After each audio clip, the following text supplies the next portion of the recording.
Navbatdagi mana Moskvadan O'zbekistonga ketayotgan Comfort Plus Minus degan avtobuslar.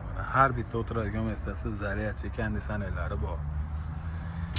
Bugun 23-may.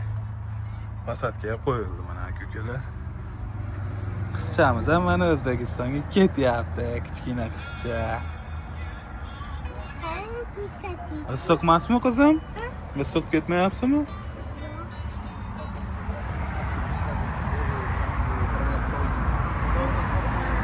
Akalar, ukalar, singillar,